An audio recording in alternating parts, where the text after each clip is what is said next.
What's up, guys? I'm Nick. And I'm Willie. And this is the Boys at a Bar Sports Talk. So, we finally hit a parlay last week. We talked about it a little bit. It was a $10 parlay, and we won $238. So not bad. not bad at all.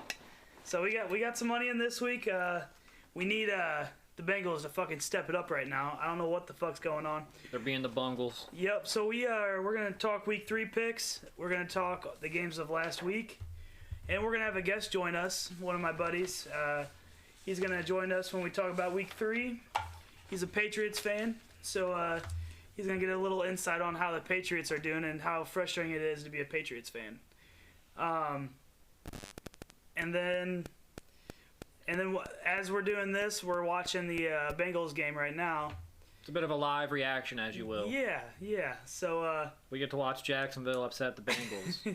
Apparently, their first win of the season. Trevor Lawrence is looking pretty damn good. There's still a whole another half of football. We are getting ahead of ourselves. Jacksonville has sucked this year, especially in the second half, in the fourth quarter, especially. So, but so week 3.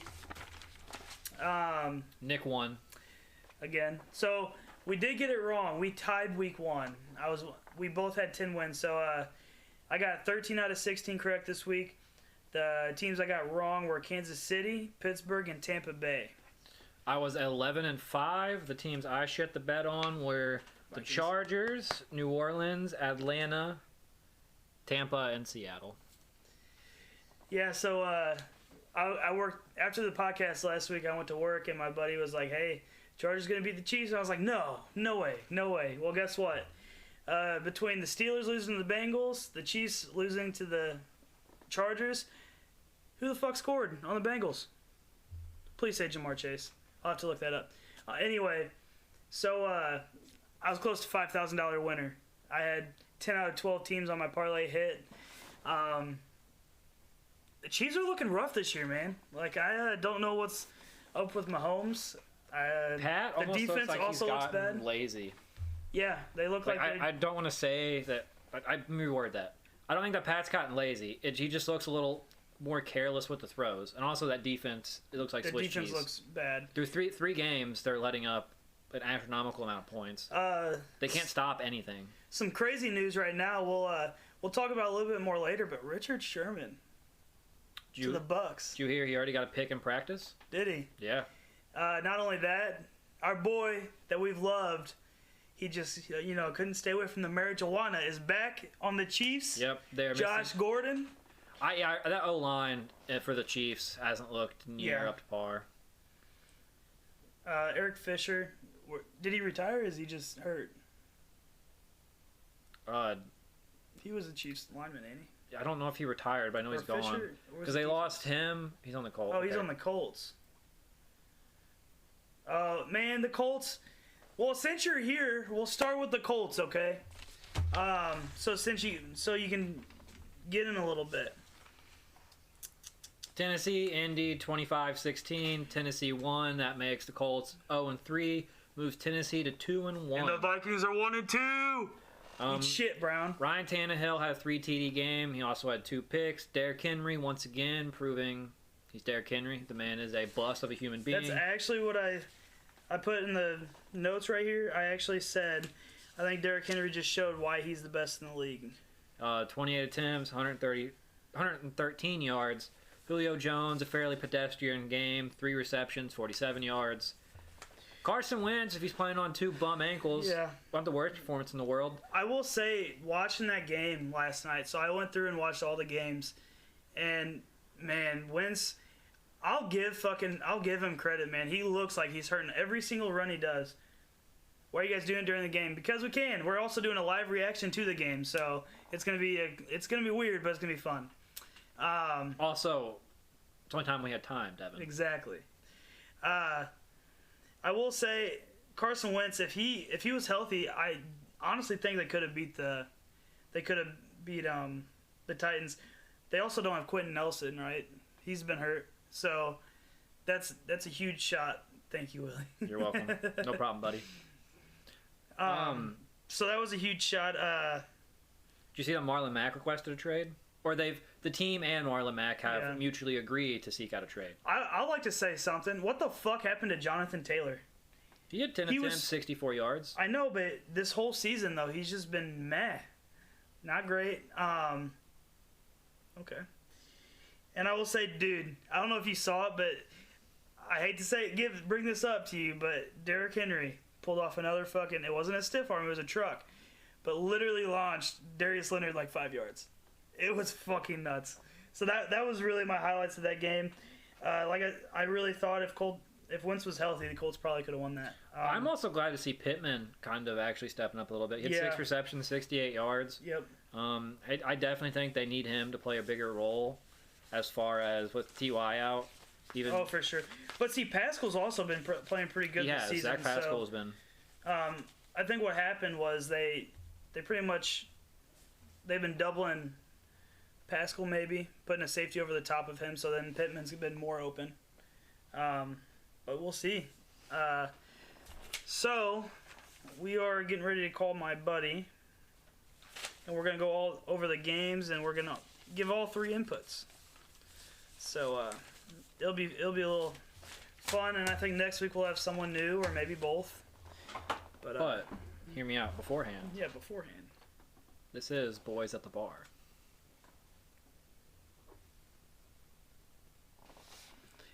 Cheers to winning $238 on a $10 bet. Hopefully we do it again this week, and we'll see. Oh, tasty. Yeah, nice Jack right there.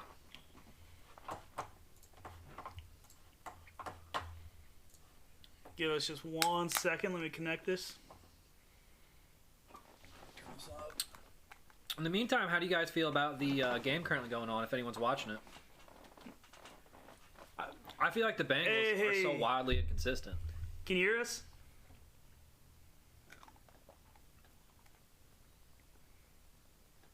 We can't hear him. I think you're muted.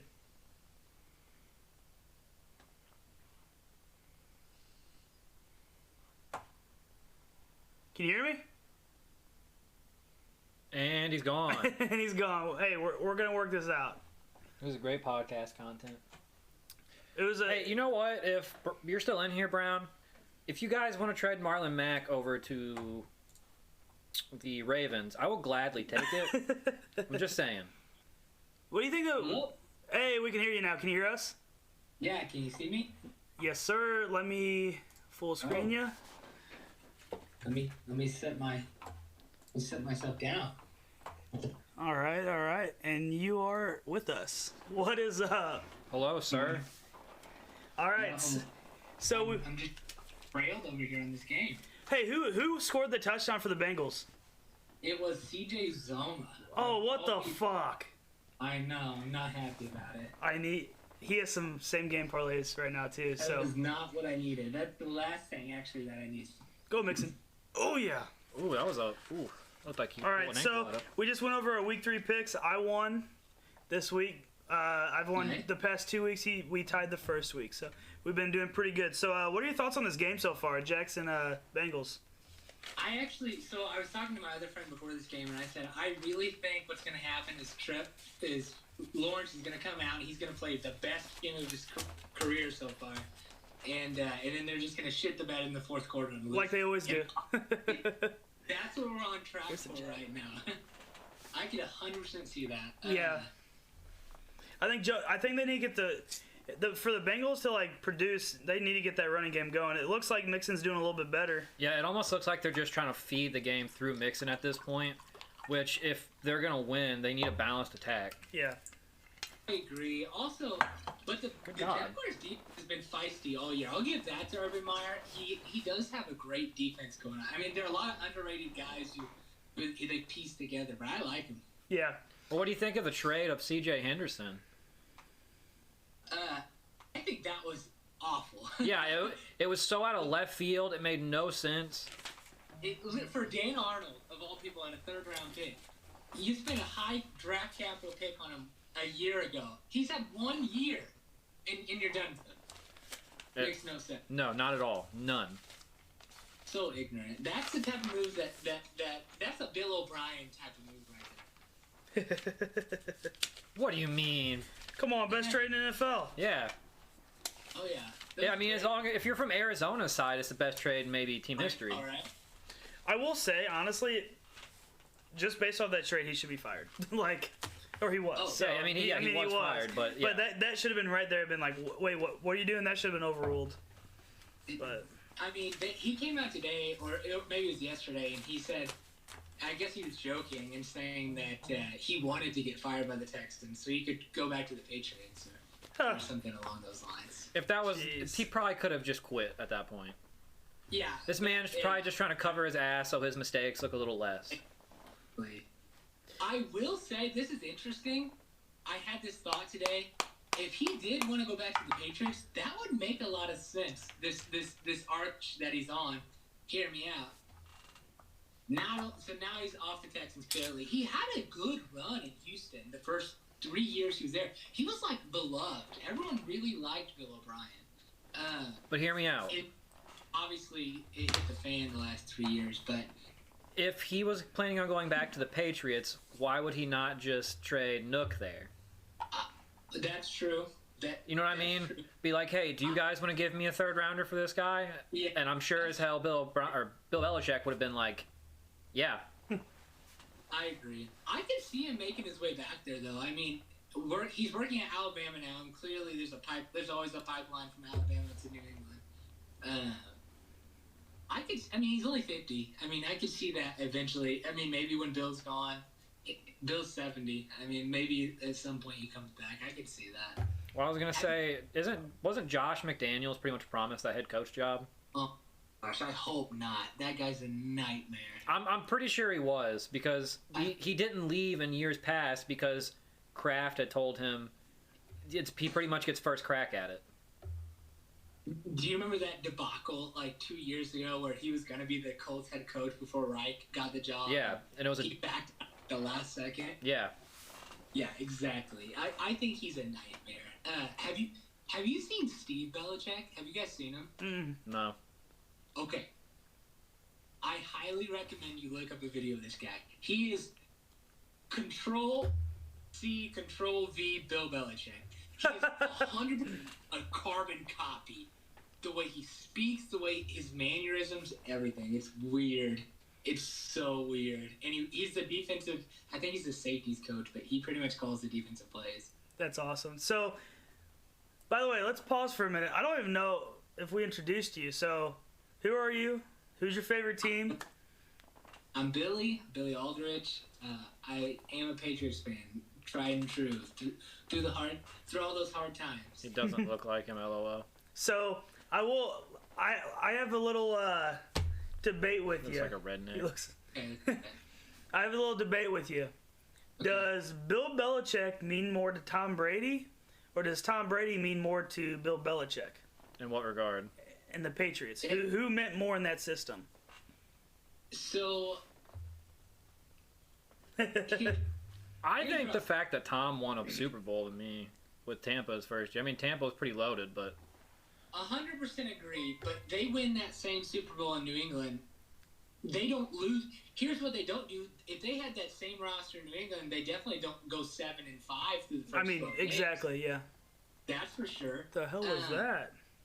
They Have would have like gone 3 of undefeated those. with that roster in New England. Oh, we just got a couple follows. Hey, thank you for. Oh no, fuck you. Hold on, keep going, Billy. No, it's this fucking spam bot that keeps.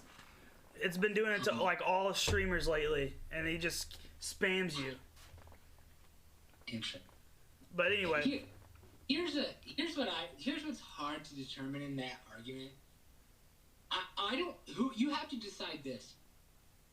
Who was a product of the system? It's not Tom Brady, it's not Bill Belichick. It's everything that was around them. Yeah. Because, I mean, we're talking Tom Brady went to a Super Bowl with, these were his top 3 wide receivers. Chris Hogan, Julian Edelman, and Danny Amendola. yeah, people no one wanted. What? People no one wanted either. Exactly. So in time after time again, they found these guys. Welker, Edelman. They have another one in Jacoby Myers, I think. They always had underrated defense. Exactly. And who was the real product of that system? Obviously, Tom made those guys better. But were those guys better because they were a product of Bill Belichick's system? Exactly. So I saw a really good point, and basically I was watching this other podcast. It was Patrick Peterson's, and he was asked that question too, and he kind of went along.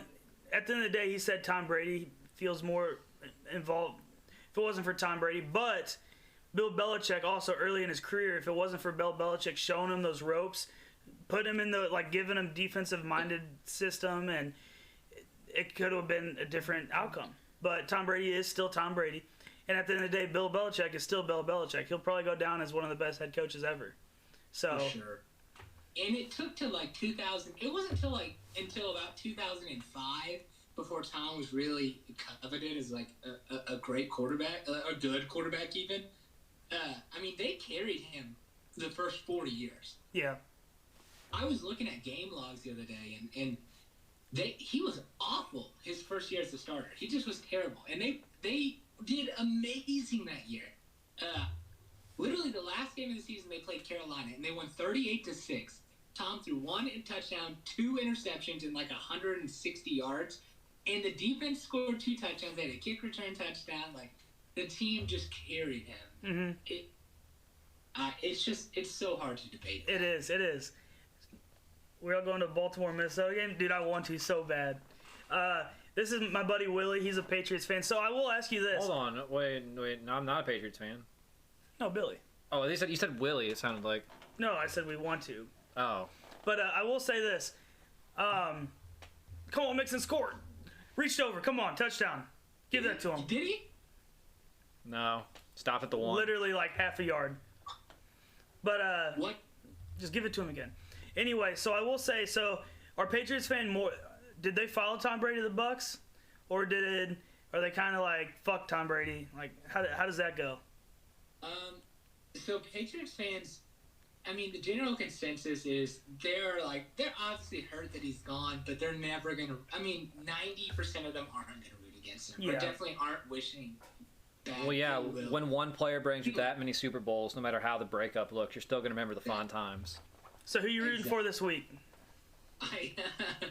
I am rooting. I don't want the Patriots to lose. Fuck you, bro. I don't want Tom Brady to do bad.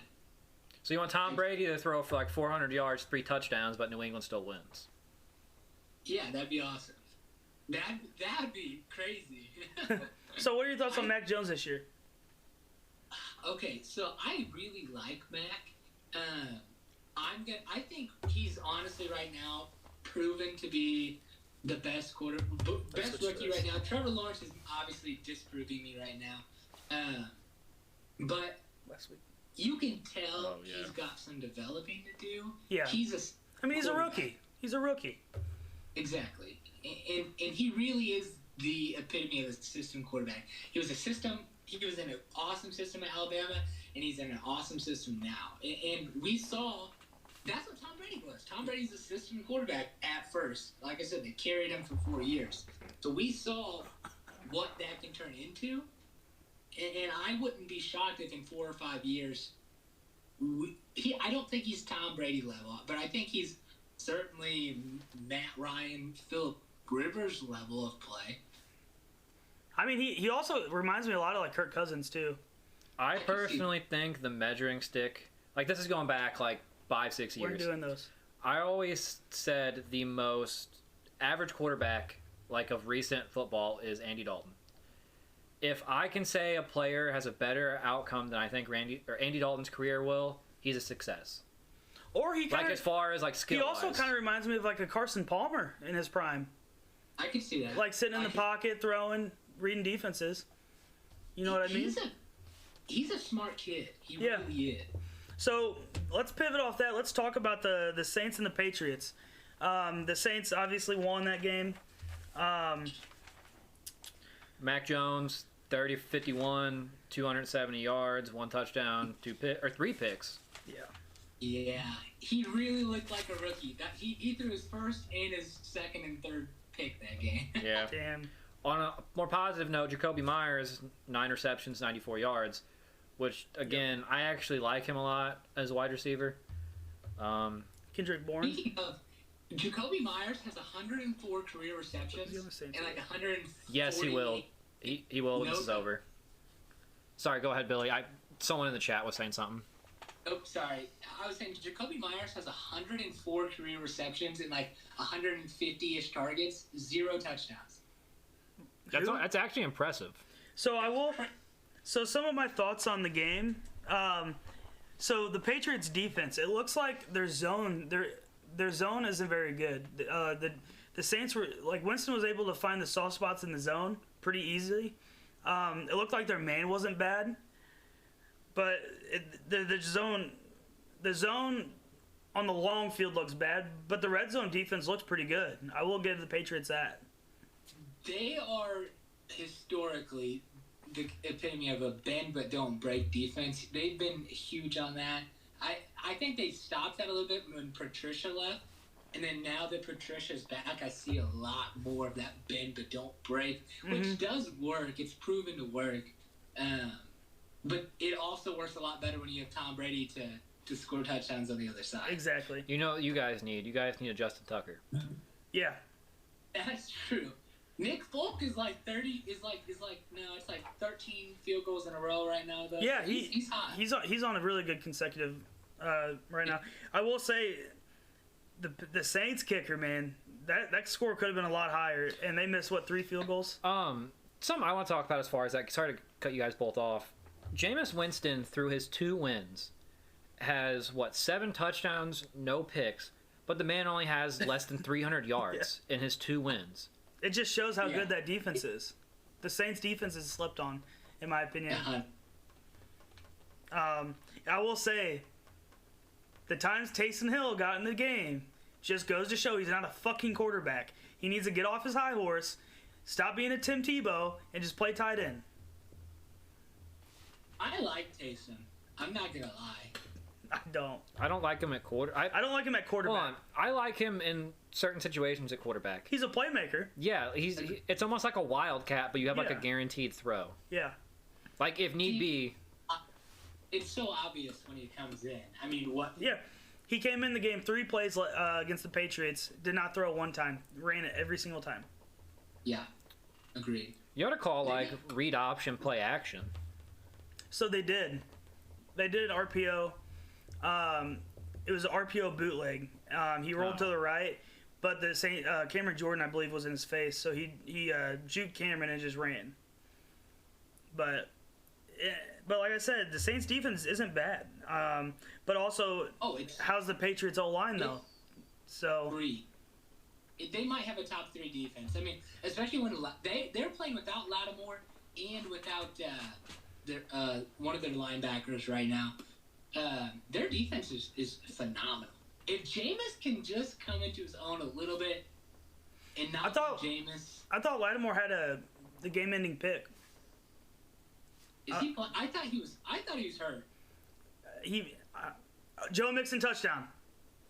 Really? Let's go! Hey, all we need is Marvin Jones, and we need Jamar Chase with a touchdown. We win fucking $300. Nice. Come on. Can we confirm that if Marshawn Lattimore is playing? I'll look it up real quick. Another thing I want to talk about, only because he's a former Raven, Matthew Judon had a really good game, 2.5 sacks. For sure. It's nice seeing him actually show out a little bit because that contract, I personally think, was a little bit of an overpay. But as long as he comes out and produces, it's fine. He's also been a good locker room guy. He's fitting the Patriot mold really well. He's not selfish. I thought he was going to be a big ego, but he's come in and just been really humble, and I love that. Yeah, he wouldn't do that with us. Yeah, so... yeah. He's worked really hard. So Marshawn Lattimore played last week, all 72 snaps, led the team in tackles and a pick. What? I don't know why I thought it. Maybe do they have another? He missed week 2 with a thumb injury. That makes sense. So let's we're gonna go back and we're just gonna go over all the games. We'll start with the Chiefs and Chargers. What a fucking game! Oh wait, why don't we go in order? That wasn't. We already talked about the Thursday night game. I know, but I thought we were gonna go like the 1 o'clocks. Yeah, they were 1 o'clock. Were they? Mm-hmm. Yeah. Oh, I guess they're like my last 1 o'clock on the list then. Okay, so yours is inverted. Got it. So Chiefs and Chargers. The Chargers defense is looking really good, and that's another team. It did seem like a lot of stuff is going in the direction of the chart. Like they were in just perfect positioning. They looked crazy good in the first half. And a couple. Mahomes threw one pick. It really wasn't even his fault. It was a tip ball from the. It was a drop ball from. Picks. Yeah. So the first pick in the first half, the receiver dropped it. It was Kelsey, right? Yeah, I think so. I think it was. He dove for the ball and tipped the ball up, and then the Chargers got it. Yeah, the fact the Chiefs are 1-2, Devin, I love it. Absolutely love it. I will say Justin Herbert though, man, that kid can throw. He can sit in the pocket. Oh, he's so awesome, dude. He's so much fun to watch. That Chargers and Eckler, he's back after an Achilles tear. Like, I will. But Kelsey's still Kelsey. He had 100 yards. 7 receptions, 104 yards. One thing I want to talk about that game is a receiver I don't think gets enough love. He's on the Chargers. Williams. Yeah, Mike Williams. Mike fucking Williams. 7 receptions, 122 yards, 2 TDs. Touchdowns.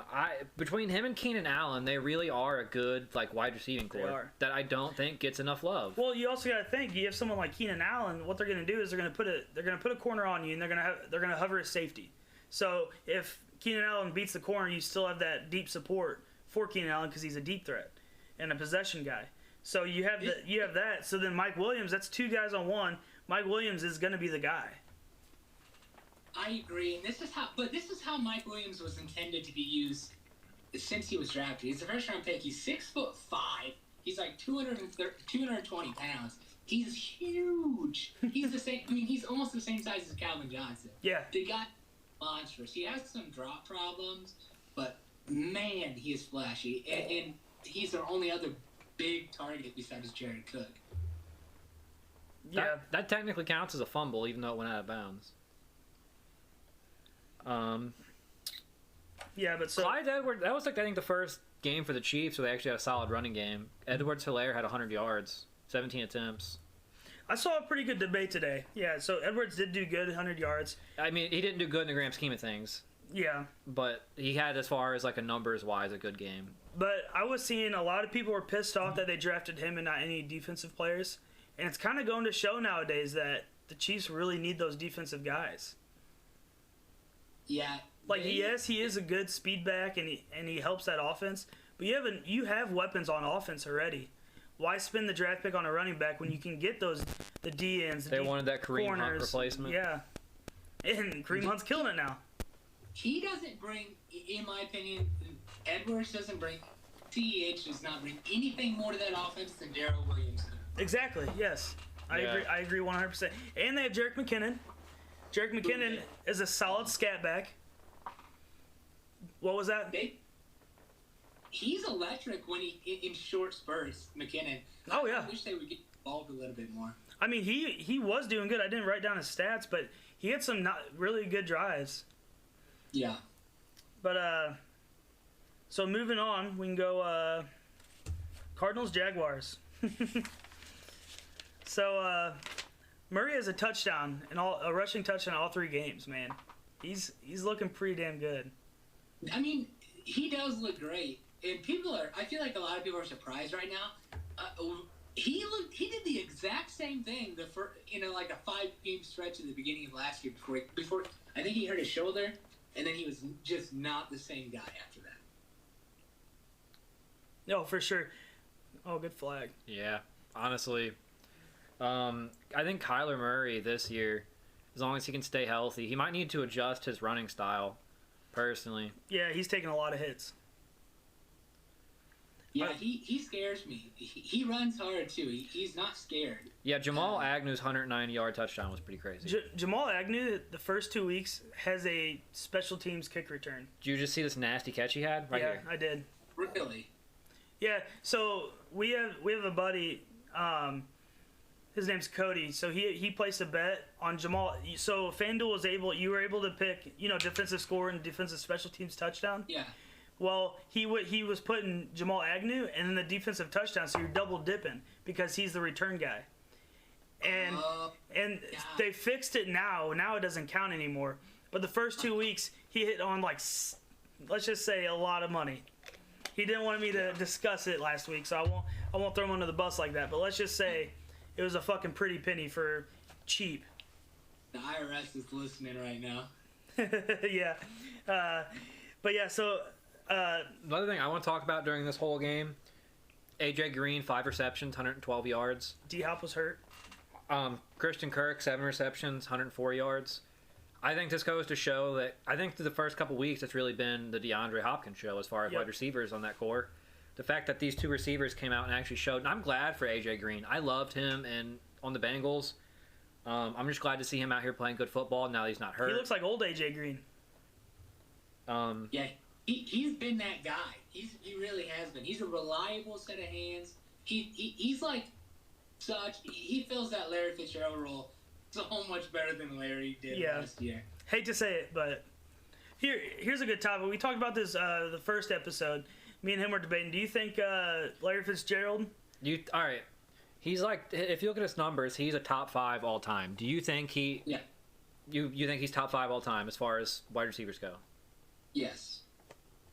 Okay. The level of consistency through let's name some of his quarterbacks, shall we? Matt Leinart, Colt McCoy. Colt McCoy. There was the guy he played for the Eagles. It was Colt. Started with a K. Not Kurt Warner. It was Kevin Kolb. Kevin Kolb was a quarterback for a while. I mean, just these trash quarterbacks. Yep. And still, time over time, he produced. It's crazy. And he still has more tackles than drop passes. Exactly. Yeah, wild stat right there. Yeah, that's ridiculous. And not to mention, let's talk about the guys on the top of that list.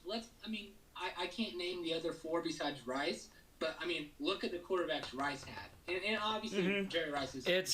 It goes like Rice, Randy, T.O. I for the life of me cannot tell you the 4th, and then Larry. Yep. Yeah. I mean, the quarterback play is just a huge thing to me.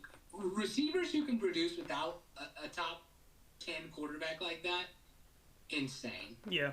I will say, I will say, week 1, Trevor Lawrence looked like he was forcing a lot of deep balls. He was very inconsistent. Week 2, he actually started checking down. He started going through his progressions and not forcing anything downfield that it doesn't need to be. And it is a step in the right direction. And it just shows this game right now is he's playing good football. All right, I got a question for you now that we're a couple weeks in and he's been missing time. Do you guys understand the draft pick that Jacksonville took as far as running back? They had Robinson last year. Yeah, I was going to say Etienne, or how do you pronounce it? Yeah. In my opinion, I understand he was teammates with Trevor, maybe trying to get that Jamar Chase, Joe Burrow going, which, again, I don't even think was the right pick. But I don't know. I think it was a weird pick. I really think they could have used it anywhere else for that team, and it would have made way more sense. I actually have that in my notes. The Jaguars, in my opinion, if they can get a line in front of that guy, yeah, the pick was stupid. They gotta keep him up. They gotta get linemen. You know what I mean? Yeah, and Etienne was just. I think that was Etienne. That's how you pronounce it. Yep. To Urban Meyer, I think that was a rookie. He's obviously not a rookie coach, but a rookie NFL coach. I think he was just trying to kind of force something that wasn't there necessarily. Oh, for sure. I like I said, in my opinion, for example, we talked about it last week. The comment he made when he lost that game, playing in the NFL is like playing Alabama every game. Yes.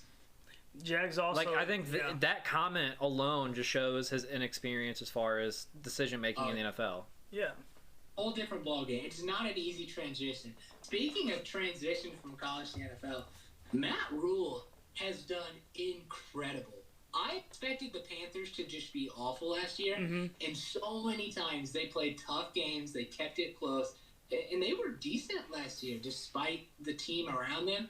And then this year, I mean, of course, they've not played very many good teams, but they've come out, their defense has done a 360. They've come out really strong. Yes, they have. I will say, I think without Christian McCaffrey, it's going to hurt them. I agree. And I also will say, I do not think Sam Darnold, he's not that guy. No way. Thank you. I said that last week, and everyone was fucking roasting me in chat, and they're like, oh, come on now. Sam Darnold's 3-0, blah, blah, blah, blah. Look who he fucking played. They should have kept Teddy Bridgewater. Okay, hold on. I don't think that he is a great quarterback, but I definitely think he is good enough to where if he can stop, because his issue with the Jets was definitely his decision making. He threw shitty passes. He was throwing to fucking the other team all the time. I think that if a coach can get that out of him, he has enough arm talent to still win a game. I agree. I just think he's shaky sometimes. I just when I watch him, I think this guy is going to blow some games every time. I think if this wasn't a bad team, the first 3 games I'm watching him, and every time I just keep having this thought: if this was a close game, he's blowing it. For sure. He'll play a strong first half, and then I would say they probably had less than 450 total yards over each of the first 3 halves combined. The last 3 halves of the first games, of all 3 first games. The Broncos are bigger imposters, man. I wouldn't sleep on the Broncos, man. They're a good team. Know. But speaking of the Broncos, there's no way that this team would not be the same exact team with Teddy Bridgewater. Why? Why even make the move? They're the same guy. You know, all right, hold on. You know what I think the difference between Teddy and Locke is? Turnovers. It's literally just turnovers. No, I mean Teddy and Sam. Oh yes. Yeah. I think that team is just as well off with Teddy. I think better off. That move? They're still paying Bridgewater's contract, and they had to pay up a third or second round pick for Darnold. Why? It's the same guy. No, I get it, man. It just makes no sense. I think that their thought process was their hope, because Darnold's substantially younger than Teddy. I think their thought process was we can get a younger quarterback. Yeah, he's a little less injury prone. You get a younger quarterback, maybe you can coach him up and make him your long term. I agree. You know, I'm pretty sure Sam Darnold's the same age as Joe Burrow. I actually have no idea. I'm almost positive. Is that not crazy? Double check that. But because Sam Darnold was the youngest, I think the youngest NFL quarterback to ever start a game, if I remember correctly. I think he was only 21. He may have been 20. Now that I think about it. I think you're right. Ridiculously young. And I see that in him still. I mean, let's think, and I can see where they are the same age. They are? Yeah. Yeah. That's crazy. It feels like Sam Darnold's been in the league for 10 years. Like, it probably felt like that playing for the Jets. I know. That's a lot of gray hair. So let's move on and let's go. I actually really want to talk about this game because it's just hilarious. The Browns versus the Bears. Oh my gosh. So I will say, my key notes, Bears defense started the game off great, which it's the Bears defense. My biggest question, why the fuck do they have Fields sitting in the pocket? Why don't they roll him out bootlegs, play actions, anything? Get him where he can run. No, they're making him sit in the pocket. They didn't adjust the playbook at all. They're making it seem like it's Andy Dalton still playing. And it's like, you can't do that. They're completely different players. At the same time, I don't get why there's no... It looked like the kid's never played quarterback before. I understand you're a rookie, you're new, but I didn't see any intuition. You're a mobile quarterback and you got sacked 9 times. Take off. I know there's limited time, but you ran 4-4. Yes, but I don't know. Watching that game last night, I will say Myles Garrett and that D-line, the Bears' O-line looks awful. and they're in his face anytime he dropped back, they're in his face. Yeah, I agree. Did you see that play by Myles Garrett? There's a video of it. Just how ridiculously fast he moves. Yes, they're like, it looks like it's a glitch, but it's not. It's crazy. Myles Garrett is a freak of a human being. Yes. He is. Going back to the fact that he runs a 4.4, why in the fuck would they not look at their quarterback and say, all right, we got a quarterback that's quick. We have a quarterback that's unlike anyone but maybe one or two of the quarterbacks in the NFL. Why would they not try to adjust their offense to more of a, for example, like more of a Baltimore style? David Montgomery is not bad. It's literally what I'm getting at, Devin. David Montgomery is not bad as a running back. Like, he's a pretty damn good running back. Yep. If they would use him and use Fields in a similar way Baltimore uses Jackson, they would have probably way more wins. Like, they'd have, like, their games would be better if Fields is going to start. That's what I mean. I will say, go ahead. I was going to say, with that defense, they could run a super.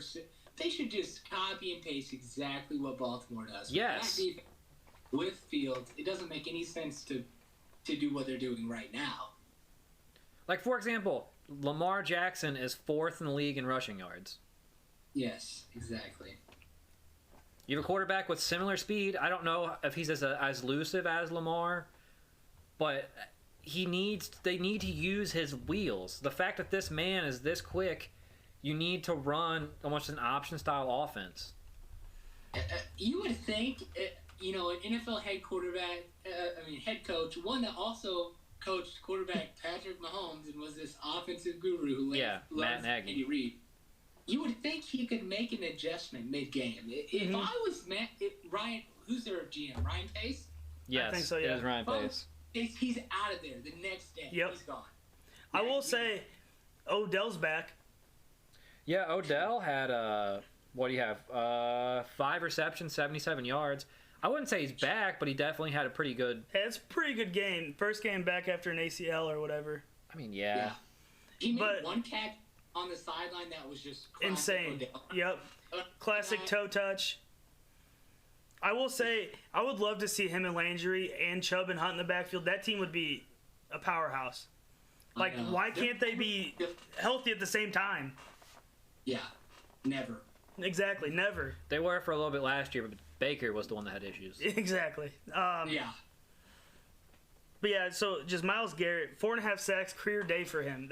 That was awesome to watch, man. Stefanski is a genius. Oh, yeah. I don't know what he's done to that team and just the chemistry there, but it really is. You know what they play like? They play like dogs. They do. I love it. They embody their team spirit. Yeah, that's how they should play. I mean, they play like they're playing for their jobs every day. I like it. I love it. Well, just think about Stefanski. That he was with the Vikings, and they had Case Keenum, and look what they did for Case Keenum. How good they made him. That's true. 2017 run we had to the NFC Championship. Yes, we lost to the Eagles, but who would have thought Case Keenum could have done that? That's true. I just put that together. I was wondering how they got Keenum and how he stayed there and not seek something out, but that makes a lot of sense. Yeah. Something I want to talk about, it's completely kind of off topic, but it's about the Cleveland Browns. In our lifetimes, this might be the longest I think I've seen the Cleveland Browns with the same quarterback starting. Yep. Yeah. No, for sure. Wild. The longest before that was Whedon started for a good period of time. That's it. That's all I can remember. I mean, I think Tim Couch might have started for like 3 seasons when we were like 1 or 2, but you know. Yeah. So I will say, we'll move on to the Washington and Bills game. Emmanuel Sanders, man, whoever picked him up in fantasy, I bet is loving it. I know. Like he's 3 years old. Yeah, and he was killing it, man. I will say Josh Allen's playing like an MVP candidate again. Okay, that was one game. Hey, I love Josh Allen. No. He had a really 2 rough weeks. He also played. I mean, the Steelers' defense did play well. Yes. First week. He did not play. I'll say he didn't play his best either.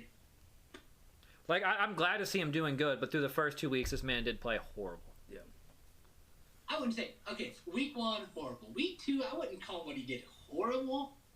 It wasn't. But what I'm saying, based on whenever I talk about a player normally, I'm going based on their, at least this early, based on what I would assume they were going to play like going into the season.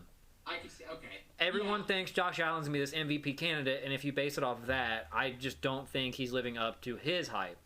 Did he play bad as far as the overall like NFL? No. But like as far as playing to his potential, he did not play it. True. Okay. I can get on board with that. So can we just talk about how well Sean McDermott has done as the head coach of the Bills? Insane. That team, just number one, they stayed competitive for years without a quarterback, and then not only did do you remember Josh Allen's first year? He was rough. Bad. He looked really bad. Bad. Hey, he was he was good at running. Yeah. Yeah. He was so inaccurate. He had that powerful arm, and they have absolutely fine-tuned him into a great quarterback. Well, yeah, he had that cannon. It was pretty much just getting his mechanics down. So have you heard the reason why he's better now? So apparently in his offseason after that first year, they hooked him up to this machine to work on his, like... hips. No, it was his hips, but it was his arm throw, too. Apparently his arm was going out before his hips. It was to time him up perfectly, and that's what got him to being able to make these throws. I remember watching an interview about it. Wow. No, I didn't hear about that. Yeah, so just crazy how much technology the NFL has. That is true. That's crazy. I've seen a video where I saw everything that they've tweaked on him. They tweaked, where he releases the ball from, when he releases the ball. I did see that, but I didn't see the machine. Yeah, they literally hooked him up to a fucking machine to like make him to force his hips to come out before his arm. Yeah. I will say so my key spots on the Washington's defense, they took a step back. They really did. I get that you're playing a good Bills offense, but the way I was watching the game, could it be too good to be true? Did they have all that hype for nothing? Well, yeah, I was going to say, you know what messes me up? Devin, I have no idea what you said duh about. But you know what messes me up as far as the Washington defense goes? You look at last year, they had this elite D-line. And everyone had so much hype going into it this year, and I have just not seen it. So it's almost like everyone took a step back. So I actually have this in my notes. So when I was watching it... yeah. I got you, Devin. So what I was watching with the D-line, Chase Young especially, everyone is getting up way too field so fast that all it takes is for the quarterback to step up in the pocket, and the D-line's behind him. They did it countless times. Every big throw Josh Allen had, the defense was 5 yards up the field. When you do that, you're creating all these holes, you know what I mean? And all you have to do is just step up in it and then throw the ball. Because by the time he throws the ball, the defense is going to catch him. And if he has to, he can just run it up, and that's what he does. So that's what I was. So I have that. They need to make sure they're playing down the line of scrimmage. Yes, you want to pass rush, but when you're playing a mobile quarterback like Josh Allen and someone that has a deep ball, you have to contain him. You do not let him scramble. You can't get too far up the field because it's going to create those holes to step up in the pocket. I agree 100%. Now, but let's also not forget the fact that two things. This team is really young. This team is still really young, especially on the defensive side of the ball. They're a young team. Chase Young's like 22, 23. Yeah. And this was a team that came on really hard in the second half. And this defense is on the field a lot. It is. Not keep them off the field, and that's hard. That's hard on any defense. Well, not only that, the first two drives of the game was a fumble and an interception on Washington. So that just shows at the very beginning of the game they're on defense 4 consecutive trips in a row. Yeah, it wears them down, and it's demoralizing. I mean, it's hard to play hard when your offense can't do anything or keep you in the game. Yeah. So that's all I got on Washington. You guys have anything to add on that? Other than, I think that Heineke had a pretty pedestrian game. I'm someone that's really high on him. I really enjoyed like Heineke. His past couple performances, including last year's. He was a little so-so this year. Yeah. I Heineke. I just don't think. I really do. I love to root for the underdog. I think this team's ceiling is capped if he's the quarterback. Yeah, exactly. He doesn't have staying potential. You know, what he's doing isn't going to stick. They need someone who can take them this high. You know, right now they're sitting about here, and they need to go here. Who knows? Maybe if they can go, I don't know. This quarterback class is pretty weak coming out of college. I was gonna say maybe they could go like, there's some free agency coming up. So this is one I've been thinking about. Imagine Watson on this team. If he can get this shit off the field corrected, yes. Which obviously the verdict's out on that. I don't know we don't know a whole lot about what's going on there. Obviously, It's ridiculous, but football-wise, Deshaun Watson on this team is nuts. Deshaun Watson to Terry McLaurin would be unreal. Do what? Hello? Hold on. Bet your guest loses his hand if he takes it up a few more feet. Oh, because the fan. Oh, perspective. I was like, what? So, I don't know. So, Heineke also threw those 2 interceptions, and it was another one of those. The first interception, the fumble, they had a great drive off. I think they were in the Bills' territory, and then the tight end, I think it was, or the running back, they fumbled the ball. And then on top of that, his first pick, one of his picks was just a bad throw. But one pick was another drop by a receiver that got tipped up in the air. So so I don't necessarily like quarterbacks any kind of interception. I think if it's a drop ball into an interception, that should go on the receiver. I wish they could actually do that. But never happened. It wouldn't happen. But at the end of the day, it's like, yes, he threw 2 touchdowns, 2 interceptions, but one of them really wasn't his fault. The receiver just dropped it. Agreed. I wish there was like an asterisk by those. Or that, yeah. But so moving on, so we have the Colts and the Titans next. I think we kind of covered this game earlier. Oh yeah, we did. I mean, do you have any comments? Because we did cover this right before you got on between the Colts and the Texans. Carson Wentz is bad. He's not the answer for that team. Not at all. Hey, I will say if he was healthy, I feel like Colts could have won that game. No, man. 2 sprained ankles. I don't think he has the comeback that Derek Carr had. You know, like, I just, like, Derek Carr and Wentz were really good that one year. And I slowly saw some comeback from Carr. Yeah. And he's awesome right now. But Wentz has not done it, man. For sure. Yeah. I don't know what's going on there. Yep. Devin, we are, as far as like we're gonna do our picks and we're gonna discuss the games and we're gonna talk about betting lines. It'll be a little less in depth as last week's discussion. But yeah, we are at the end of this. So moving on to the Saints and Patriots, we covered that one too pretty well. So Giants and Falcons. I'm gonna be honest.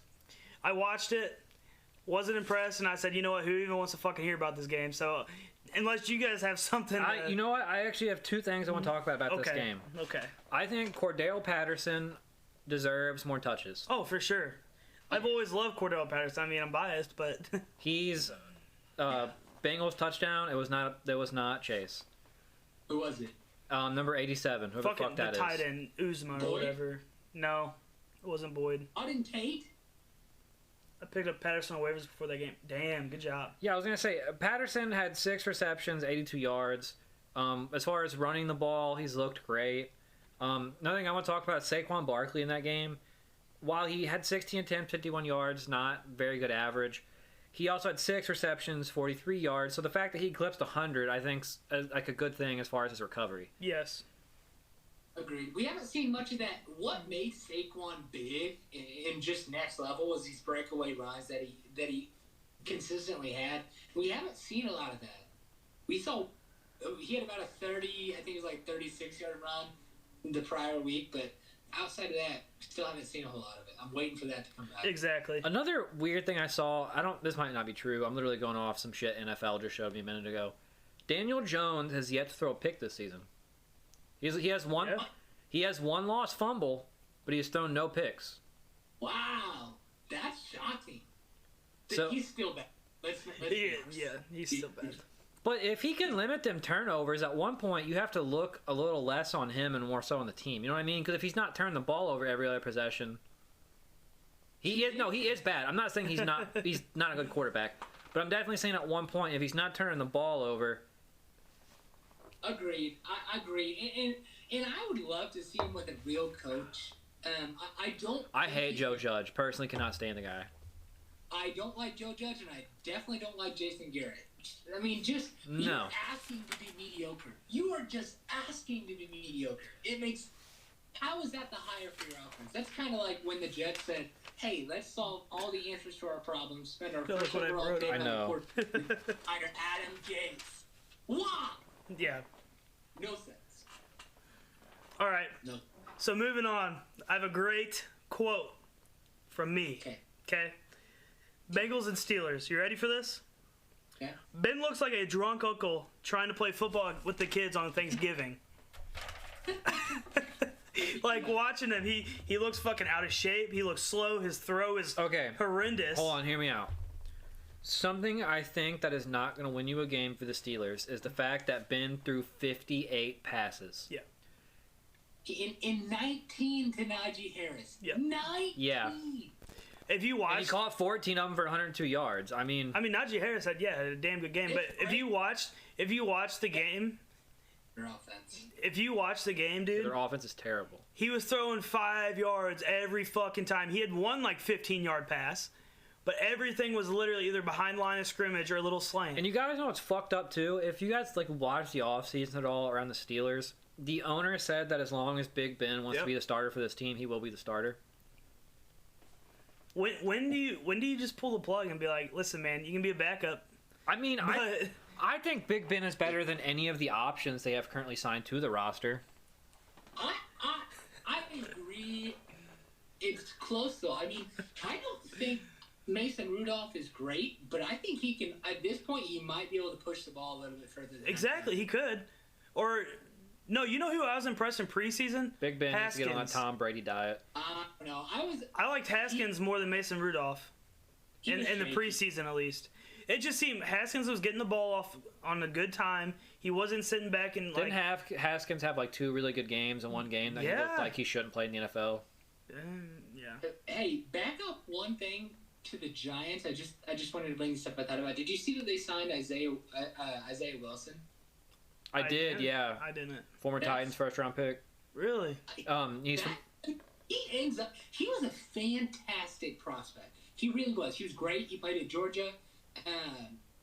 If he comes on and he decides, he looks like he made this big long Instagram post and was like, it seems like he's had a change of heart. Obviously, he could be bullshitting, but if he does have a change of heart and the kid wants to really play football, they might get a steal. I was gonna say, I know last year it was a little rough sledding as far as he goes, but I still can't believe you would release a first-round pick the same year you draft him. Well, at one point, I understand shit happens, but at one point you got to be like, all right, listen here, motherfucker, you're here for the next 5 years. Either you get your shit together or we ruin your career. I think it was necessary. I think it had to happen. I don't think he would have had this turnaround and change of heart if none of this happened. So it might have been a necessary evil that had to happen. Yeah. I will say, here's a good little debate.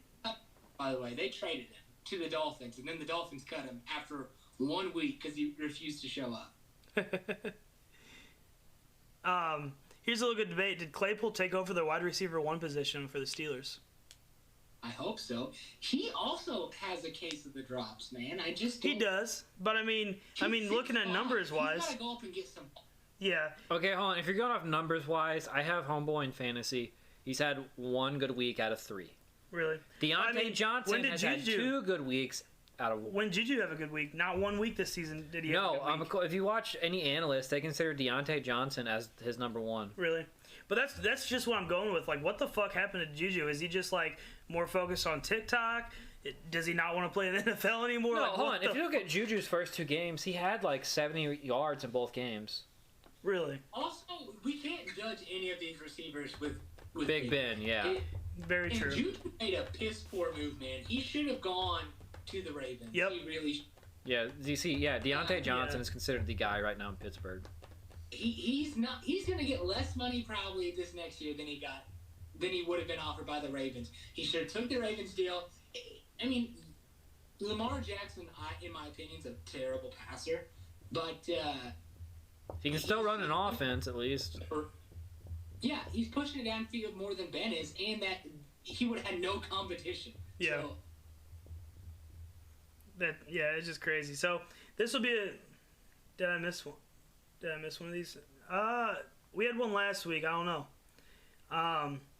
I will say, moving on, we got Devin Hatt and we got Willie here that are Ravens fans. So let's talk about Ravens and Lions. Jackson, 287 yards, 1 touchdown, 1 interception. Mark Andrews, 109 My dumb ass yards. didn't write down this one game. Oh, really? And then the Lions, I'm telling you, man, they're better than everyone says they are. have you ever? Do you guys have sisters? I got 2. Nick's got 1. I got, Okay. yeah. Have you seen them try to? Have they ever tried to throw a football? Like, show them how to throw one? No, yeah. Have you seen them throw a football? Yeah. It looks probably shockingly like what Lamar Jackson looks like. Alright, now hold on here, Oh, buddy. shit. He throws he throws like a girl, 100%. I don't understand. It's bad. No, I get, because he tucks the elbow and he just, this guy's an idiot. Yeah, I was gonna say, hold on. I will say, so, the Ravens got to have better receivers. Sammy Watkins isn't cutting it. I don't Yeah, care I was what gonna you say, say. Like, as far as our fucking core goes, I absolutely fucking loathe our wide receiver core. I think Sammy Watkins was a bad signing. Hollywood Brown plays okay sometimes. He definitely, I think, is a slot guy at this point. We definitely... Like it's their job. so I will say, Lamar didn't look so great the last game, but if you watch him, he just didn't look like Lamar, and that could have been from the injury still. You know what I mean? From getting hurt at the Ravens game. Because, like, if you watched his scrambles, they weren't as explosive. No, I agree, Devin, 100%. Yeah, it needs to help. It but feels like his people only blame decision Lamar. making has gotten so much worse, even from last year. Like, But you also got the way I look at it, like Lamar Our isn't O-line terrible. also this year did not get to, like, practice together until the 3rd week of the preseason. Really. okay, That's I actually had the Ravens O line looks awful. They do not look great, and I think that's part of the reason why Lamar is running so much this year, is because he's getting flushed out of the pocket so Okay, fast. he ran this much last year. I mean, yeah, but I mean he's not throwing down the field as much, or at least it's almost Devin like left. he's hesitant to run sometimes. Like he doesn't want to, but then he has no option, so he does. I think they were almost better off when he was like, "I'm running. I'm just gonna run." Oh, And then right when you said that, Devin, our viewer dropped 1. What'd you say? oh we were talking in the chat, but I will say who the fuck is Doverway, Willie? Duvernay? Or Yeah. Duvernay. Devin Duvernay. Dude, he had a pretty fucking sick catch.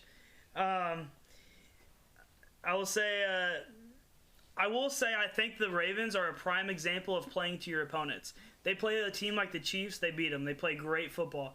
Then they play the Lions, and it seems like they kind of stoop down to their level. Yes, they get the win. It wasn't as a good football game as I would say. Could you agree with that in the past games? Like you watch more. All right, games hold than on. I personally think that is the Ravens' problem all the fucking time.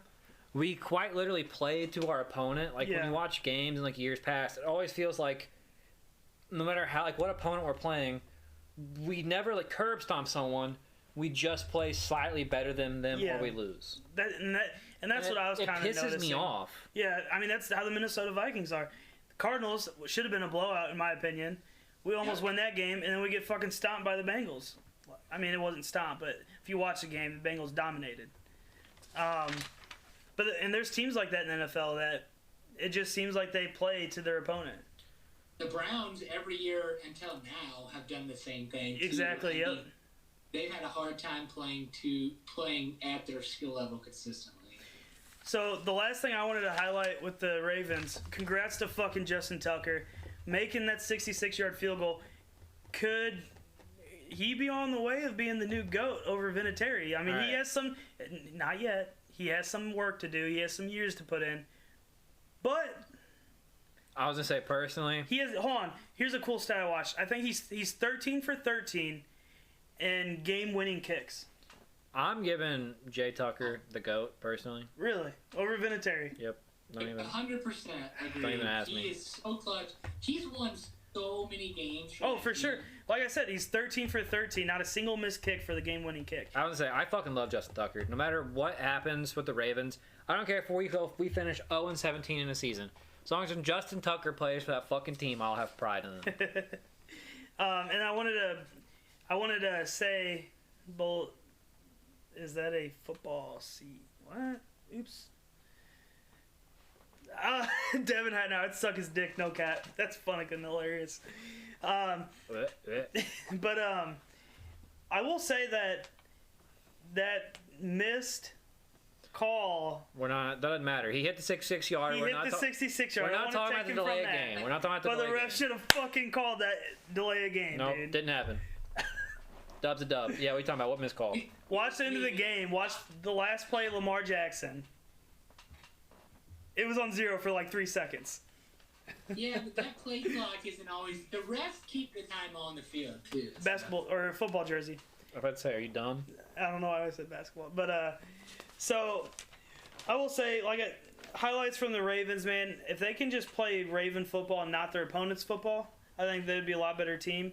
If they can get some receivers, and looks like they need some work on that line. Their defense looks good, and I want to say the Lions look like a very well coached team. They were they're gonna fight until the very last play of that game, in every game they play. I think they have a good future ahead of them. I honestly don't see.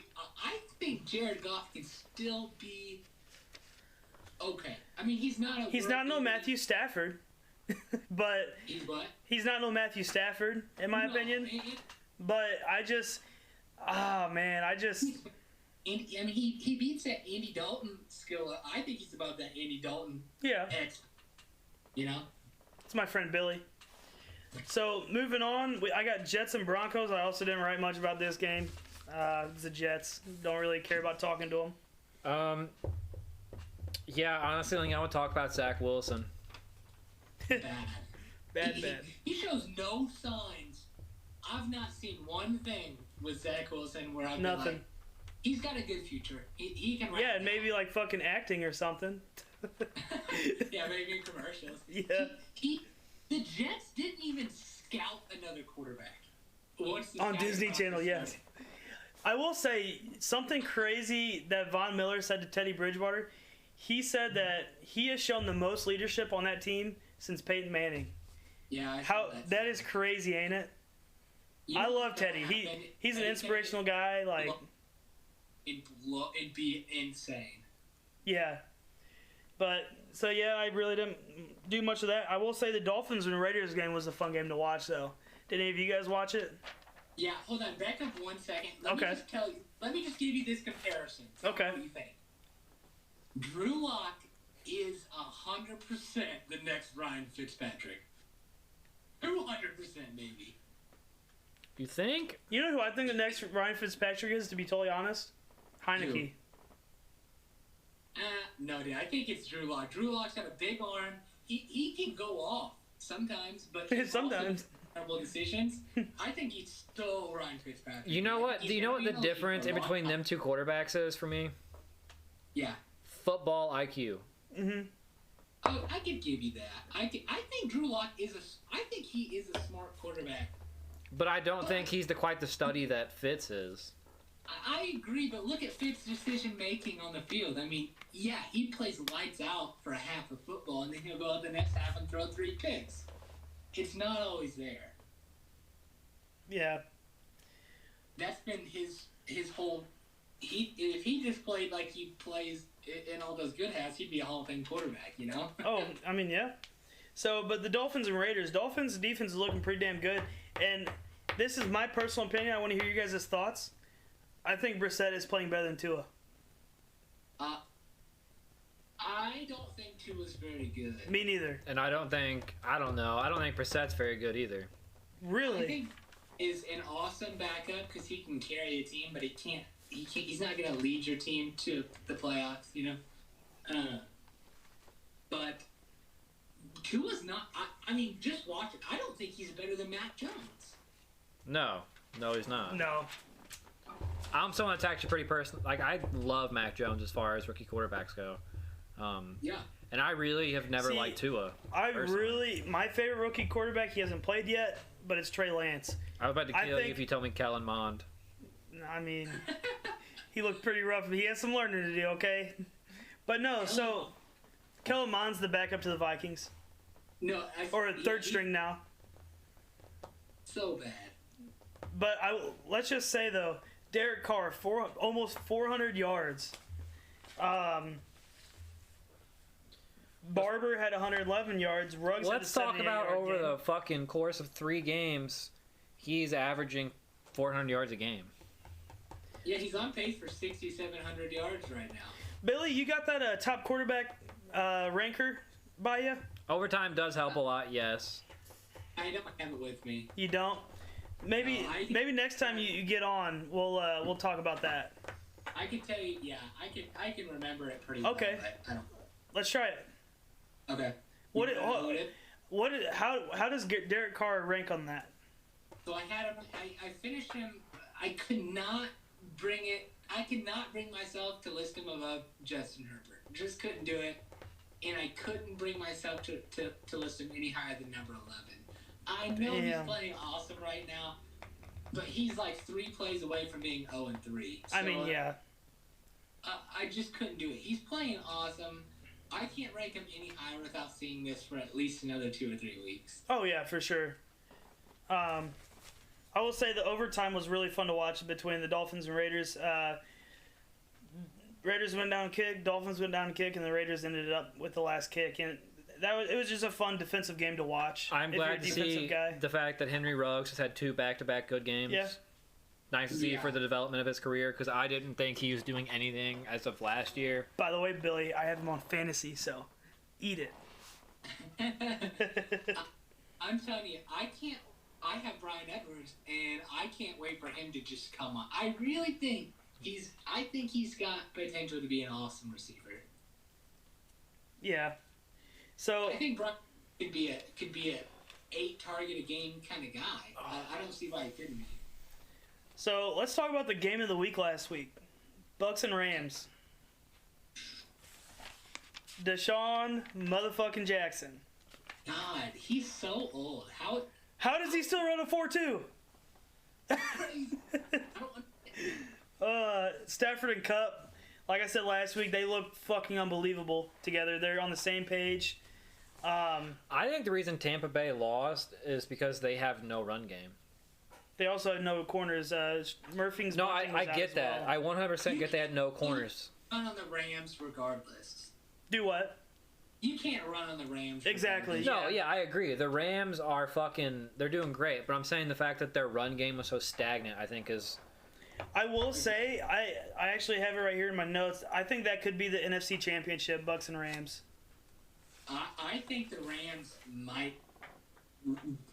honestly, if their division wasn't so tough, I'd say they're probably going to go... Like, if you put them in the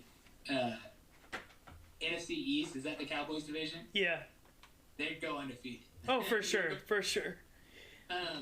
But being in that division, I think they lose at least 1 or 2 to either the Cardinals, the 49ers, or the Seahawks.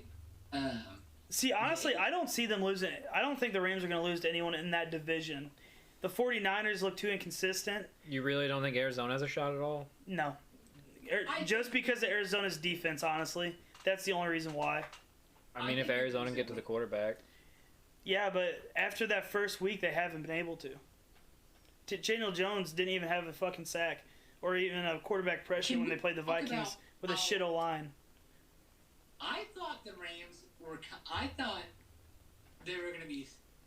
I just thought they way overpaid for Matthew Stafford. Daniel Jones? Like, he's 33 years old. I was like, So Daniel Jones didn't even have a sack. Chandler Jones. Chandler.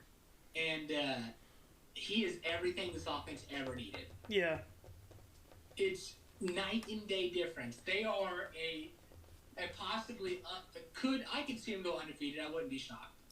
And I would have never thought that with Jared Goff. Yeah. So I will say, yes, they did overpay for Matthew Stafford, but if you watch, or if you saw, I believe this is pretty much their last year with all those players because a lot of people are coming up and they won't be able to afford them. And think about it. You're trading these first round picks, in my opinion, would you rather have a guy that's established in the league that you know you can plug and play, or do you take a 50-50 shot on a first round? You guys just talked about earlier, that first round pick getting cut. You know what I mean? And look at historically how bad the Rams are at drafting. They're horrible at drafting. So look at what you got. Obviously, you know you're not good in the scouting department. Fucking take your chances. Go get Matthew Stafford for those picks. In my opinion, it was a great move on the Rams. Yeah, it really was. Now let's just talk about how are we talking about the team right now? This defense returned every single starter, everyone, and added talent, right?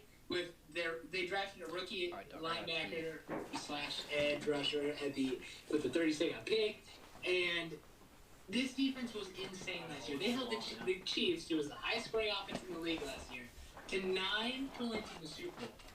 This is the same defense, minus what's his name is hurt right now. How is this the same? Two of the Bucks defense are out. Sean Murphy's bunting, and then one of their other corners. I said he got hurt. He's out. He's out for a while. Yeah. And I'll give him that. But if you watch the game when Murphy Bunting was still there, they were still pretty much getting torn up. I mean, he wasn't changing a lot. Now I will say, this is interesting to think about. We know Tom Brady is just known for just destroying his teammates on the sideline, just giving it to them. Mm-hmm. I haven't seen that this year at all. Like, usually we get something, especially when they lose or are losing. I haven't seen that, which is interesting. I don't know if maybe he just doesn't want to yell anymore. Maybe he's just... honestly, what I think it is? Look at how the Buccaneers played early last season. They just won a Super Bowl. They probably still have that Super Bowl high. They're not going to kick it on until later on, midway through the season, honestly. I can see that. But right now, that defense has no one holding them accountable until Richard Sherman comes. I think that's the most perfect thing for that team. Number one, he's a big ego. He's Bengals win mentality, and he's going to come in there and he does not care. He's going to say exactly what he thinks, and he's going to hold them accountable, which is what they need. If Tom's not going to go do it, someone needs to go and hold them accountable. Yeah, exactly. I think it's going to be a great rematch. I honestly think it's going to be Rams and Bucks, probably NFC Championship, if they can stay healthy. Just imagine if Sean Murphy Bunting's back and Richard Sherman. It's going to be a hell of a game. And he just gives them such a spark. I love that. And you got to think, I mean, even last year, do you remember that Bucks-Saints game at the beginning of the year? Yeah. I do, yeah. They got blown into the dirt. Yep. It was bad. It looked terrible. And then again, it's like the Saints in Green Bay. Mm-hmm. Yep. And they did cream Green Bay, and then they just came out, and obviously it clicked in the second half of the season, which I hope they don't have to go through that much turmoil to get there. Yeah. I mean, I still think they easily win that division, even though it's a little tougher than I thought it'd be. But I'm interested to see them play the Saints this year. Yeah, I'm really what I wanted to. The last thing I had for the Buccaneer Rams. How the fuck does Aaron Donald do this good? And he's literally getting double and triple teamed every time. This man. Unreal. It's because he trains with knives. You ever seen that? Yes, I did. He does train those with hand blocking knives. drills with the blades. Yeah. Fucking. He's unreal. He's a definition of a defensive line person. Crazy as fuck, insane. Greatest D tackle of all time. I think he takes that, honestly. And it's crazy because his stats don't even necessarily if someone just looked at his stats and was like, what do you mean? But he's just But he's just a game changer when he's in there. Yeah, he's night and day. He's the. So next game I got my Vikings coming up clutch against the Seattle Seahawks. First time beating Seattle in 7 games. Wow. Russell Wilson was 7-0 against the Vikings. Wow. Kirk Cousins, tell you right now, we're a fumble and a missed kick, 37-yard kick away from being 3-0. Don't care. It's a 17-game season, all right? Dub's a dub. A dub's a dub, yeah. Everything the Vikings have asked for Kirk Cousins, he has done. Except win Monday night game. Hey, we didn't ask him that yet, okay? I'm talking about this season. It's a new chapter in the book. I like the shit talk. But, they played just great. Not Zimmer. Shermer. What's his name? Clint Kubiak. Kubiak. And it's a son. It's not Gary Kubiak. It's Clint. Yeah, they went one Kubiak to another. Yep. And that system definitely runs in the family, but I'll be damned if it doesn't work. I'm telling you right now, the thing is, with Gary last year, he ran more double tight, he ran more runs, blah, blah, blah. With Clint, he's not fucking scared to mix shit up. So that's what that's given the youngness, basically, that we need. Exactly. But Kirk Cousins, I just wanted to, in the last 10 games, he's thrown for 4,000 yards. Wow. I think, 4,000 yards, 20 touchdowns. I think it's like 3,800 something. 20 touchdowns and only 2 interceptions. I saw that yesterday. And the Vikings are 1-2. But look at the week 1. You give him the ball at 2 minutes. He's thrown for 300 yards the first 2 games, 250 yards the second game. Loss. But 2 unlucky plays away from being 3. Exactly, and I don't care. I mean, I get it. But so if you think about it, Trevor Meyer isn't an NFL head coach. If you think about it, the 2-minute drill, week 1 and 2. First week, he gets them all the way down there, 37 yards. You go to kick the field goal. You think that's a win. You lose. Okay. Second week, against a great fucking Arizona team, you lose by 1 point because you give it to Dalvin Cook, he fumbles. Agreed. At the 20-yard line. You wouldn't think that.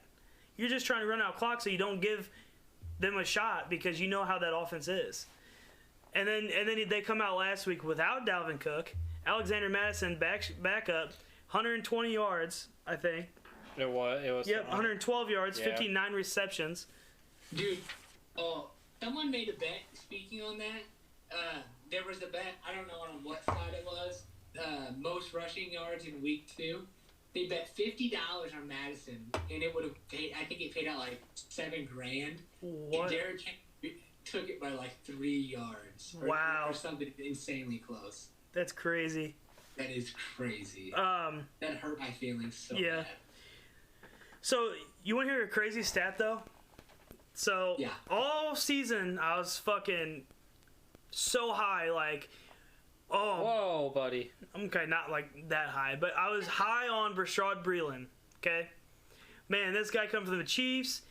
Apparently, Chiefs fan, if it wasn't for him, they wouldn't have won that first Super Bowl. Did you know he is the worst? He's the worst corner per targets in the league right now? Really? Yep. Wow. And you know what's crazy? So during week 2 of Arizona, Cameron Dantzler ended up going in. They replaced him instead of they placed Dantzler, which was a really good rookie last year. He started slow, but he got really good. And PFF graded him the top breakout player this year. Well, Mike Zimmer told him, hey, since you're second and third on the depth chart, you're going to have to play special teams. He threw a fit. So they're literally benching him to prove a point right now. He played in week 2 against AJ. I think he was on AJ Green. Didn't allow him to have that many catches. And it just goes to show it's okay, when do you think Zimmer can swallow his pride? Or maybe he's teaching him a solid lesson. You need to do what's best for the team. I can see it both ways. And then fucking Dancer sent out a tweet saying he was not happy about his production, and it's like, man, when he plays, it's going to be great. We still don't even have Anthony Barr. We still don't have our first-round pick in Darrisaw. That should be... Barr and Darrisaw might be playing this week. That'd be the first time our defenses have seen the field together. So it's just... It's crazy. So good at finding receivers. It makes no sense. I don't understand. So it's crazy. So in the draft, when they drafted Justin Jefferson, they were laughing that the Eagles didn't pick him up. They thought he was going to be gone. They're like, are you kidding me? It's insane. Justin Jefferson's a guy, man. Osborne's really good, too. Yeah. They found freaking Thielen off the streets. I don't even know what he was doing bagging groceries. He paid $4,000 to do a combine. Wow. Yeah, and that's what got him. Then he was on this. So he went to Minnesota State. Then he walked on or did that combine to be on the practice squad. And then they pulled him up from the practice squad, and now he's Adam Thielen that everyone knows. I mean, he's like 33. Like, yeah, he's pretty fucking old. Yeah, he's getting pretty old. And he's been relevant for about 5 years. Yeah, now he's just a guy that you need someone to catch the ball that you're manned up on. That's your guy. Like, he's just that possession guy that it's great. It's awesome to watch. I'm excited we got the fucking win, especially against Seattle, because if you remember last year, Minnesota lost by a point to Seattle last year. And that wasn't even a good team. All right, what's next? All right, so next we got Packers and 49ers. Packers have definitely bounced back as far as their week 1 loss. They're 2-1 now. Aaron Rodgers looked a lot better. They're not throwing fucking 4 touchdowns to Aaron Jones, which is really good. Deontay Adams had 12 receptions, 132 yards, 1 touchdown. As far as the Packers' offense, I think over the course of 2 games, they're slowly starting to work out their kinks. Because week 1, they were abysmal. But you also got to think... Aaron Rodgers looked like he was just hucking balls. He fucking throws, we call it. I will say, though, in my opinion with the Packers, Aaron Rodgers didn't spend as much time in the summer because of all the fucking drama. I get it. It's going to take time for them to be able to get in that rhythm. The only thing that worries me with the Packers, people say that they're going to make that deep run, and they could. It's just their defense is so bad. I think they get Bakatari back. He's their best lineman, left tackle. I think he comes back this week. But it's just, man, that defense is... Wait till they go against a team like any team, really. Like Cardinals, Buccaneers, Rams. They go against those... If they go against a team that has a run and a pass threat, they're going to carve them up. It's literally... Yeah. Aaron Rodgers is literally going to have to outscore him. And if they're going against a balanced team that has a good defense and a good offense, they're kind of fucked. But I will say, Rodgers, 30 seconds left in the game. No timeouts, gets him in field goal range, celebrates before even Crosby kicks that field goal because he knows Crosby and knows he's going to kick that fucker. That was just so fun to watch. Billy, you there? I think we lost him.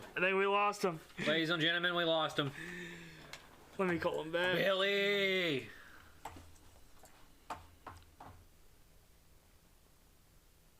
Maybe he got tired of us. Or his phone died or something. I mean, we're almost done with the game anyways. Alright, Billy, we miss you, buddy. Alright, all we got left is Philly and Dallas. We'll see if he calls back. Honestly, Philly did not look good. Jalen Hurts, the past 2 games, looked like Jalen Hurts of last year, rather inconsistent. Dak Prescott, with all his elite skill positions, looked really good. Schultz, as far as tight end, I think looked good. 6 receptions, 80 yards, 2 TDs. Ezekiel Elliott and Troy Pollard are definitely trying to give the Browns a run for their money as far as 1-2 punch goes at running back. Yeah. Dak Prescott still playing the role of, I'm just going to lead an offense, not throw picks. I hate to say it. No matter what, I'm going to call Dak Prescott a game manager. I just fucking hate the Cowboys. Being honest, my opinion's a little biased. I'm fucking stumped at the fact that Philly did not try to run the ball more than they did. I mean, the Cowboys have a good front seven, so I mean, you They don't had have 3 attempts outside of the running back. Okay, yeah. 3. I mean, Jalen Hurts played good though. Think about it. I mean, he still had 326 yards. He did have 2 interceptions and 2 touchdowns, but if it wasn't for Elliott, honestly, or no, they had a Troy pick Pollard. 6, right? Jalen Hurts maybe pick 6, yeah. But they're not bad. They got to figure out some stuff to do there, but they're working on it. If he could minimize turnovers, I think he'd be all right. Elliott's finally back in business. Schultz is also doing pretty well. The Cowboys are looking pretty good, but could that just be the Eagles being that bad? We don't know. Yeah, and I saw something the other day. I was talking about the Cowboys defense, saying he didn't. Yeah. Talking about the Cowboys defense, saying like it was literally like on. I think anyone that watches this show is probably at least somewhat familiar with Bleacher Report. Them saying the Cowboys defense looks like it's back. Yeah. You think so? I mean, Stephon Diggs' little brother. He's I get that. That's playing cool. pretty fucking good. He has 3 picks. That's fine. Yeah. Pick 6 as well. None of their games are that low scoring. I mean, yeah, true. I don't think they're back. All right. You want to move on to Week 4 picks? Let's do Week 4 bets, and then we'll go over our picks. So these bets are is all you then. Yeah. So bets I've already went and placed. I am just gonna literally just give you what. Hold on. So last week I gave you guys a parlay. We just put $10 on it and it hit. I'm gonna go over those real quick.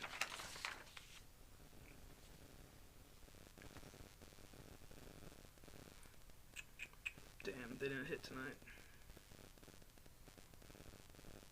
So I had Arizona at -7.5 against the Jags, the Saints +3 against the Eagles, Titans -4.5 against the Colts. I had Minnesota at +2.5 against Seattle, and then the Packers +3 against the 49ers. We hit for $238. Not a fucking bad day at all. In the office, as you would say. But so I gave a little bit more freedom to bet this week. I'm just gonna give you all my picks this week, and hopefully we keep building. I mean, that's the goal.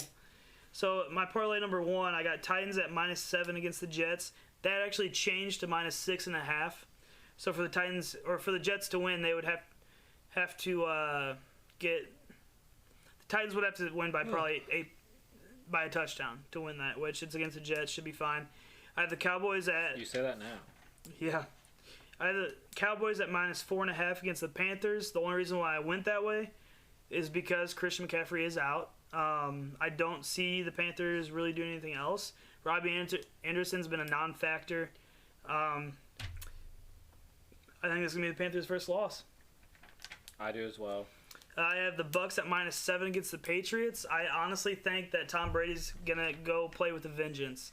He wants to show that he means more to them. He's Tom motherfucking Brady, baby. I will say I bet on Tom Brady last week. He let me down. So that is the first time I've ever bet on him and he let me down. So I'll still believe in him. I got Chargers at -3 against the Raiders. Yes, Raiders are looking good. Yes, Derek Carr's playing like crazy good. But think about the Chargers going in to Arrowhead and fucking dominating. Yes, they didn't win by that much, but in the game it looked like they dominated the Chiefs. Score didn't really reflect on that, but the Chargers are playing damn good football. Their defense is doing good. Justin Herbert is playing outstanding. Eckler's back. You got Mike Williams and Keenan Allen. I think Chargers are going to win by at least 10 points that game, so that should be a pretty safe bet. And I have Packers at -6.5 against the Steelers.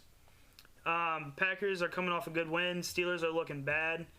The Packers defense looks bad right now, but the Steelers offense is looking just as bad. So it's going to be fine there. So I put 15 on that, and we can win $359. So parlay number 2, this is a long shot. This is I said I wasn't going to bet on my Vikings, but he did. I did. We're coming off a good win. Dipshit. Probably.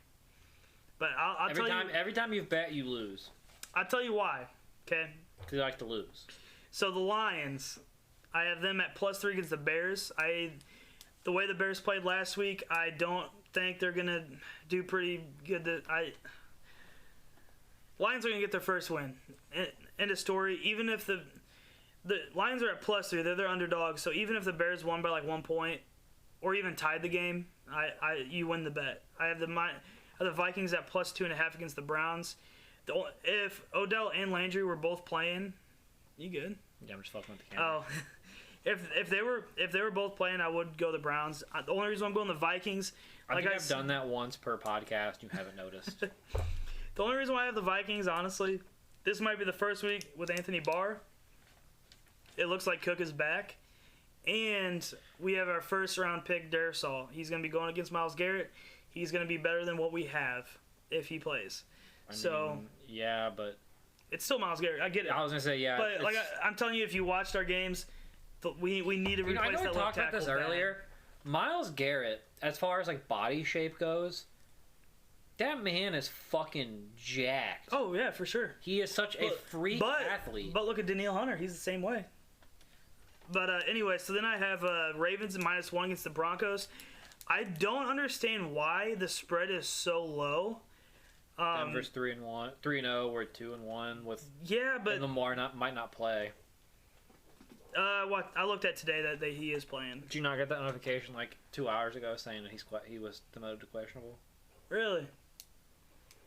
Well, I'm telling you right now, if that happens, I am cashing out that bet before Sunday. And then I have the Titans at -7 against the Jets. $10 equals $243. Not a bad day. My parlay is number 3. I really like this, but if Lamar doesn't play, it looks like wait a minute. You got Robert Griffin III, right? Nope. Who's your backup? I can't even think of his name right now. It's not Trace McSorley anymore. Tyler Taylor? Nope. Are you kidding me? Tyler Taylor? Smith. No. That's fucking Seattle too. Yeah, you're right. I don't fucking know. Hold on. He was literally someone that played like a G for us in the fucking preseason. Like a G. I just can't think of his name. So parlay number 3. This is just money line, no spread. So Bengals already hit tonight, thank God. Then I have Washington over the Falcons, Titans over the Jets. I have the Chiefs, over the Eagles, the Saints over the Giants, Bills over the Texans. Tyler Huntley. Oh, I don't trust him at all. He was with the Packers. Yeah, and he was awful. Rams. He played great in the preseason. I have the Rams over the 49ers, right? Yeah. No. Who plays the Rams? Arizona. So I have the Rams over Arizona, Seahawks over 49ers, Ravens over Broncos, Packers over whoever we just fucking talked about. Green Bay over Pittsburgh, baby. Over Pittsburgh. I have the Bucks over the Patriots, and I have Chargers over Raiders. This one, I'm actually really confident with this one. If this hits, it's money line, no spread involved. It's just outright who wins the game. I only need 9 more teams to win. That's saying a lot. Just kidding. 11 more teams to win. It is saying a lot, but I think it's very possible. $10 equals $968. So that, in my opinion, that's a damn good parlay. If you threw just $5 on it, you still cashing out about $500.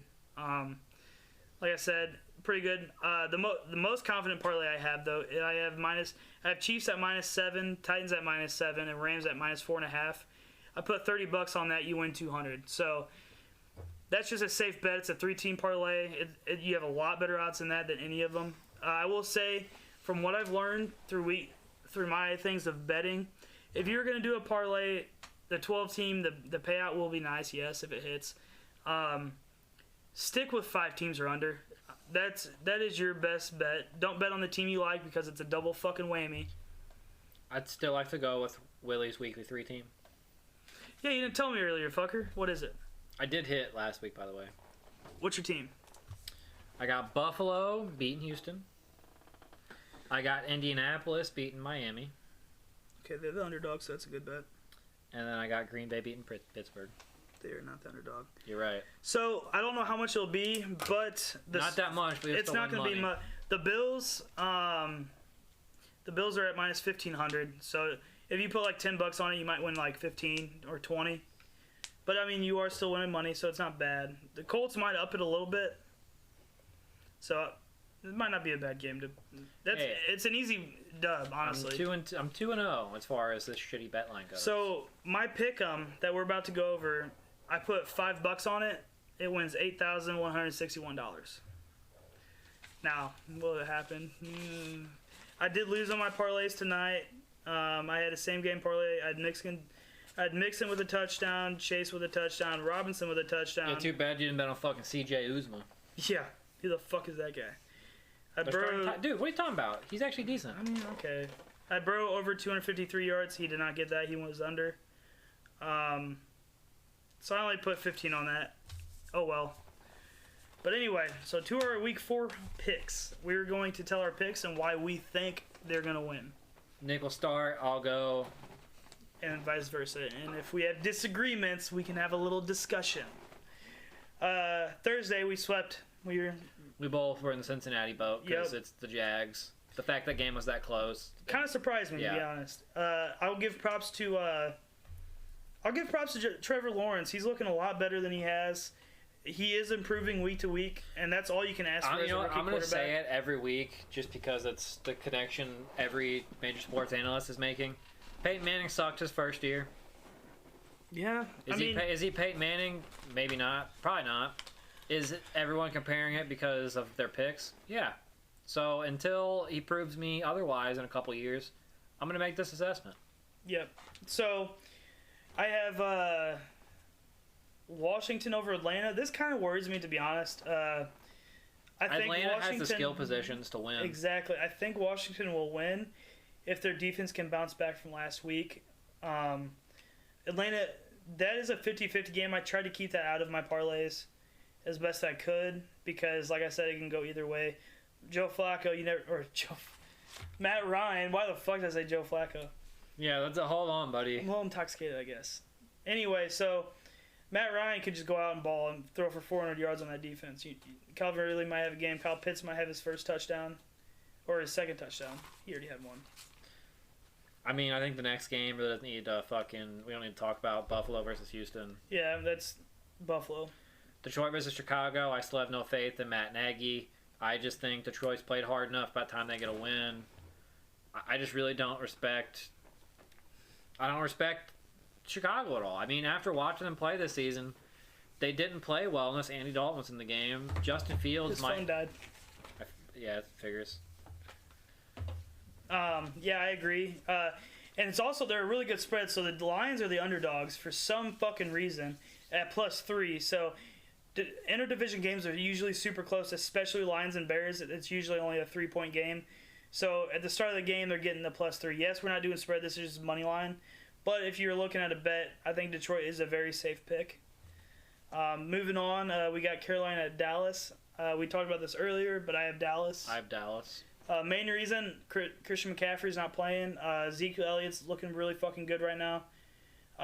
Tony Pollard's looking real good. They still have the skill positions at wide receiver. Dak Prescott's still good enough to lead a team. Their defense is playing way better. Everything is looking against Carolina. So it looks like Sam Darnold's getting his first loss of the season, and it won't be the only one. So next up, I got Indianapolis at Miami. Indianapolis is the underdog at +1.5. Don't know why. We both have Indianapolis. We both, I think, enjoy Indianapolis.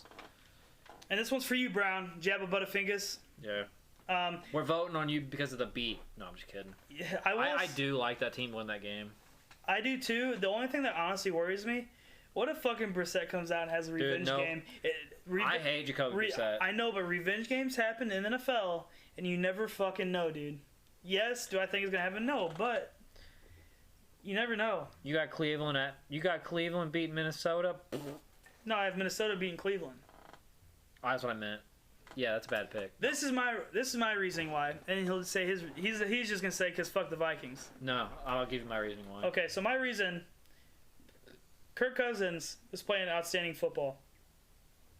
We have, even if Cook doesn't play, I think Madison will do a fine job. Against that D-line? Yeah.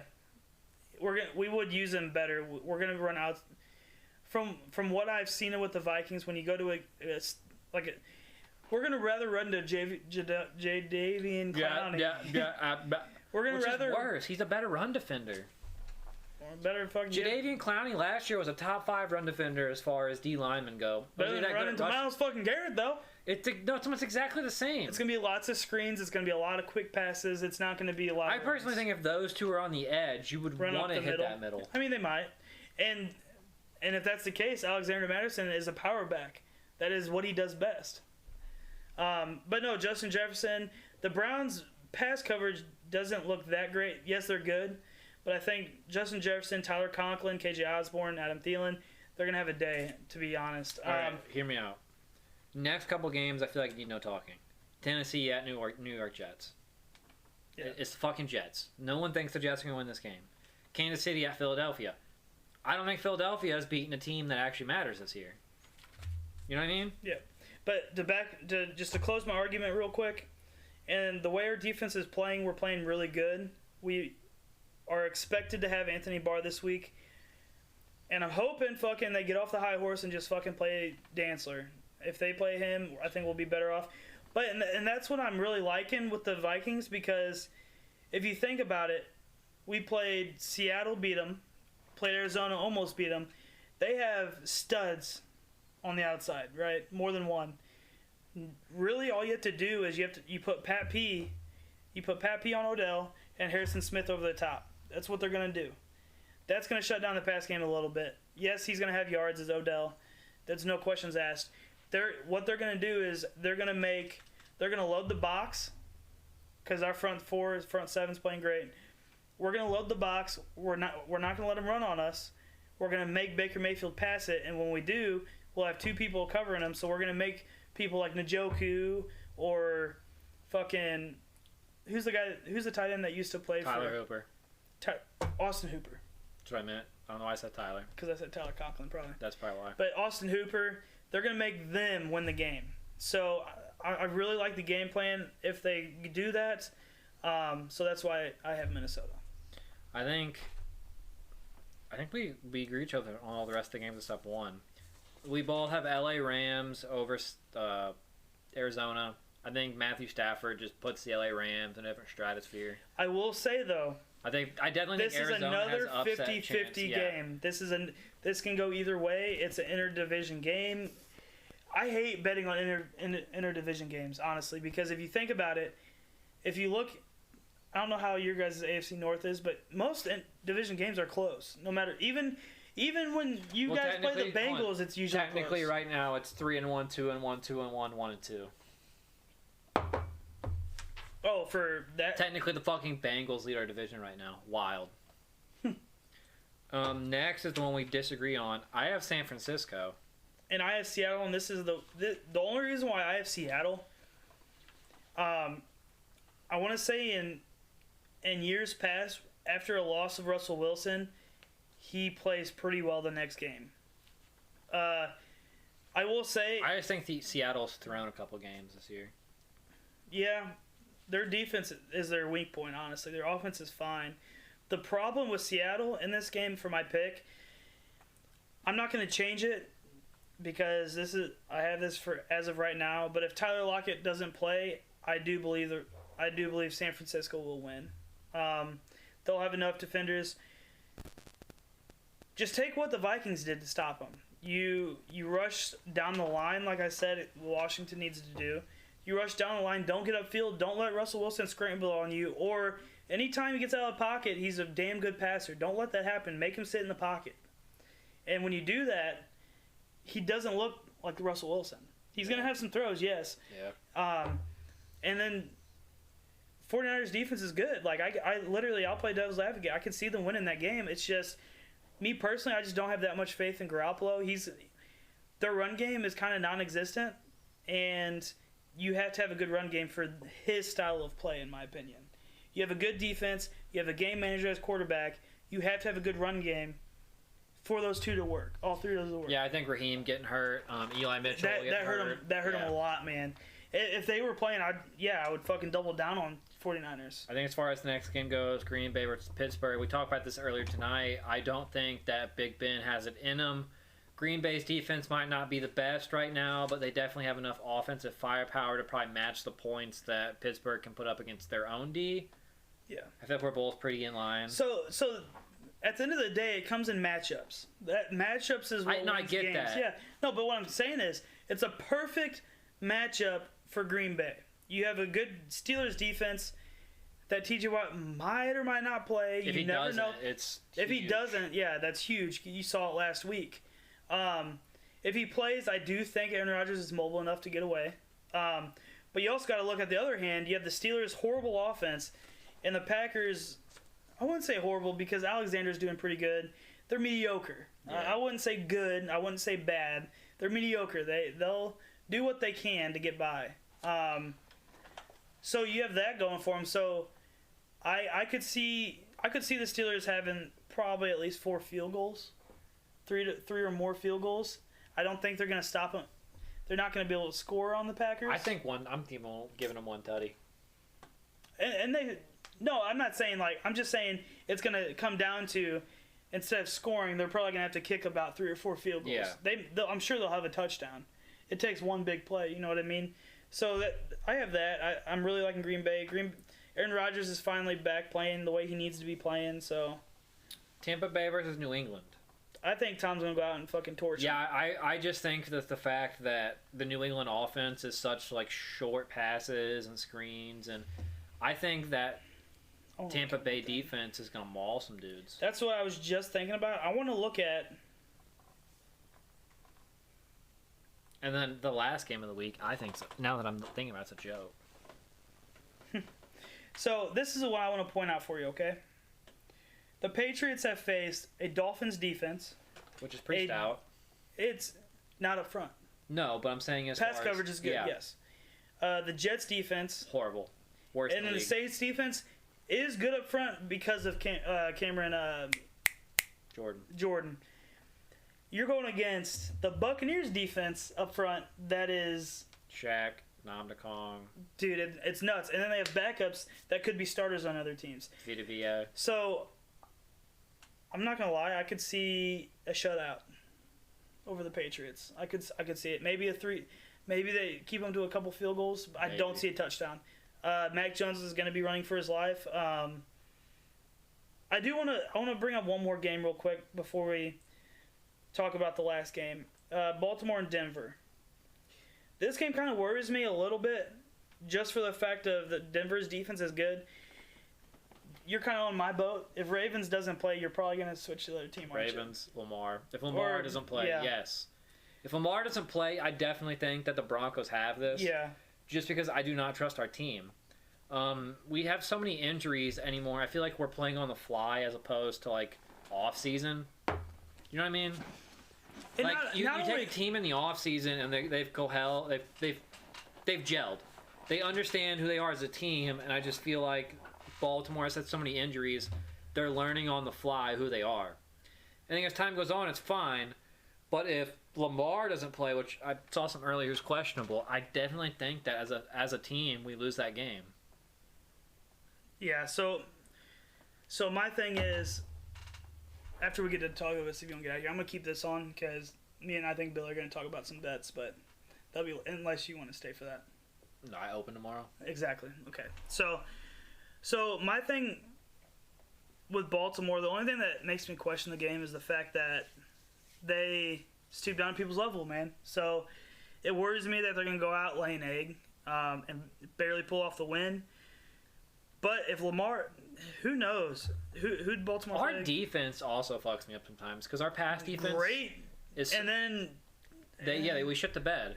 Marlon Humphrey sometimes shuts dudes down, and in other plays he looks like a rookie. And that pisses me off. Like that loss we had against the Raiders. It was literally Marlon Humphrey's fault there at the end. I love Marlon Humphrey. He's one of my favorite corners in the league.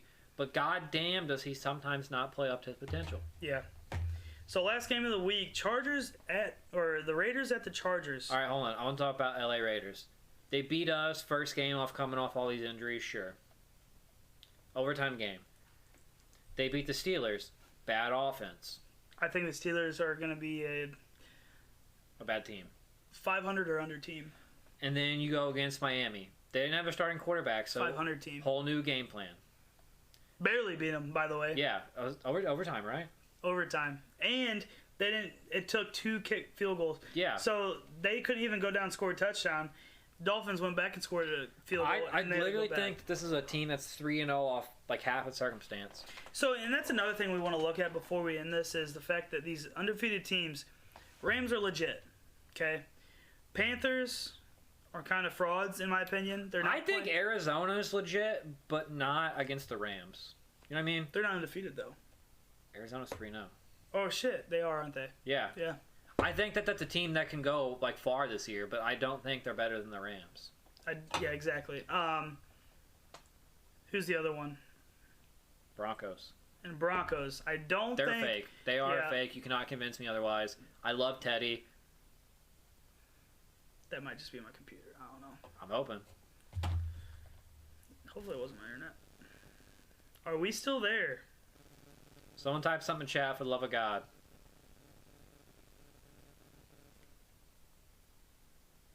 Yeah, it looks like we're still here. All right, well, we just cut out Nick's house. It's fine. So anyway, well, I guess we'll end this pretty soon, just in case. There we are. We're back up. But, so, I want to say Herbert's playing fucking damn good football.